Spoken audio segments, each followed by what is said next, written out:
BookTube, it's Janet, and today I've got my reading weeks, and the first book I want to tell you about is The Rest of Us Just Lives Here by Patrick Ness. I listened to this on audiobook and I DNF'd it. I just wasn't getting along with the characters and it seemed quite tropey, so I only did about 20% of it and it just wasn't for me. I do believe it's set around a group of high school kids, and there's been quite a few sort of dystopian kind of events that had happened in the history of this area where they live, and they're on the cusp of something else. But it just seemed a little bit meh, so I just wasn't getting along with it, so I DNF'd that one. The next book I've got to show you is The Girl of Ink and Stars, and this is by Kieran Millward Hargrave. This is a middle grade book. It's an absolutely beautiful, beautiful book. It has French flaps and a map. So yeah, books with a map are great. So this is sort of like a fictional island, and there's like a big cordoned off area of this island where the main character Isabella lives with her father, who's a cartographer, and they're sort of protected from the rest of the island because it's a little bit scary forest out there, but they are under control of a governor and he has quite a tight rein on it. But then things start to happen where they have to make a journey to the other side of the island. Basically, I don't think it's giving anything away by saying one of the girls in Isabella's school gets murdered and there are claw marks, and her friend, who's the governor's daughter, feels responsible for it, and so she's gone off to find it, and so obviously Isabella ends up going off to find a friend. It's quite action-packed. It's a good page turner. It's a beautiful book. I only gave it 3 stars in that it wrapped up very quickly at the end, and I think it's just the nature of middle grade, perhaps, that everything felt very convenient. So all the problems were overcome but there was a convenient sort of, oh, but we've got this, and so that solves that. So it was a little bit like that, really. So it only was a 3-star for me, but I think for younger readers, they would really enjoy it. It is quite a magical book. The next book I've got to show you is The Song of Achilles by Madeline Miller, and Buddy read this with Eleanor, and this is one of the books that we've been reading for our emoji-a-thon. And this book, why have I not read it sooner? It is absolutely fantastic.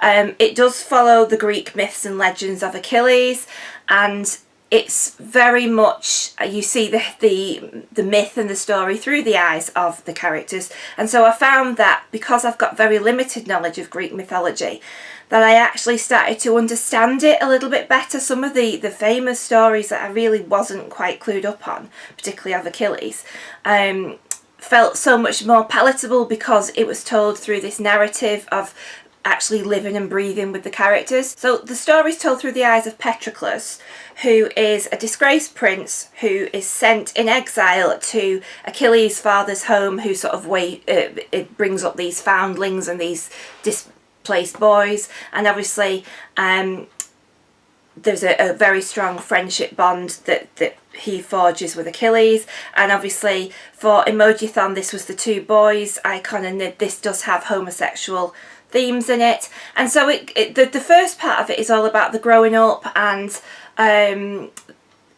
it was quite magical and very readable, very fast paced. There's a fair bit of this then that you go into the Trojan Wars, which apparently lasted, I don't know, 12-15 years. So it takes up a massive part of the book. And although that was interesting, I did feel it was a little bit laboured going through those bits.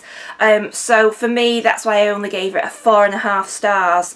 But it wasn't very far off a 5-star. So I absolutely recommend it. It wasn't dry and dusty at all to read. It was very pacey. It felt very much like the same kind of pace you would read a thriller, and in fact for me, I read it in just over a day, which is really fast. Particularly, you know, it's you know, the average size of a paperback, which normally would take me 3 or 4 days. So yeah, it was a really good read. So if you've not read it already, I do recommend it, but probably a lot of people have read it, and I think I'm a bit late to the party with that one. The next one I've got to show you was picked for me in the May Shelf Slam topic by a reader's pick, and that is The Particular Sadness of Lemon Cake by Amy Bender.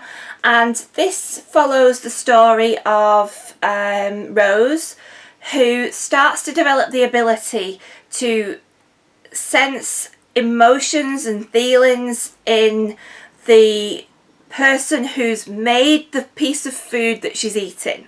So she starts off with, she can her mother makes a lemon cake, and she can sense her mother's despair and depression through the lemon cake. And it just goes on, and it turns out that this sort of empathetic kind of gift, other people in her family have had this through different means. And so it's obviously literary fiction, but I did enjoy it. It was an okay read for me.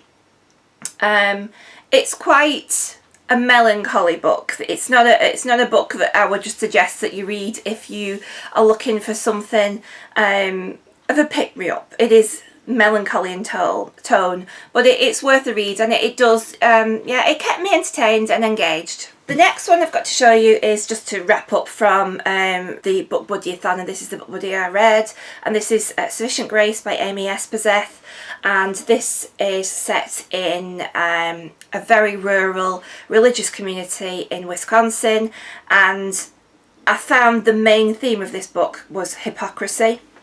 It follows two young girls.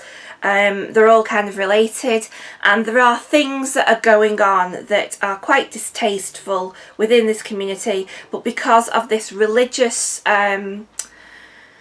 ideology, all things remain unsaid and are buried below the surface, because obviously they're quite scandalous and they're very much against the religious teaching, so it's almost like we just don't talk about it, and I found that quite irritating, and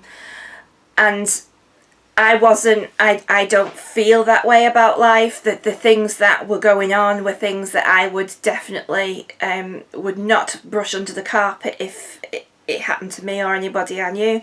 So I found that bit, that the hypocrisy of that, I did find it very uncomfortable, but I suppose maybe that was the point of the book. But it was definitely a good read. And then the final one I've got to tell you about is Eleanor and Park by Rainbow Rowell.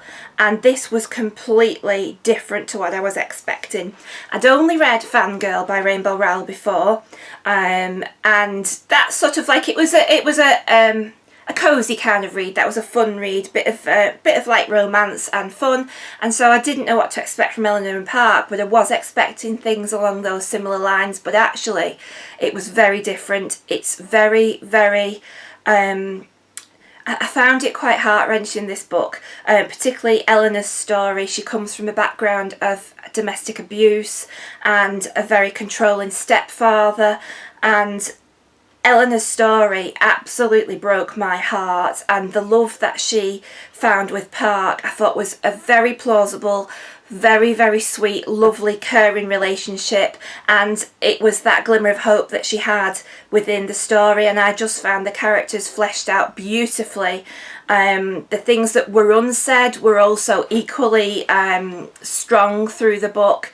And I felt that the romance part of it, that first love when you're a young adult, was very, very well done, and obviously, strikes chords with all of us who've been there at that age and done that. And I ended up giving this book 5 stars. I absolutely loved it. It's quite a small book, but my goodness, it packed a punch.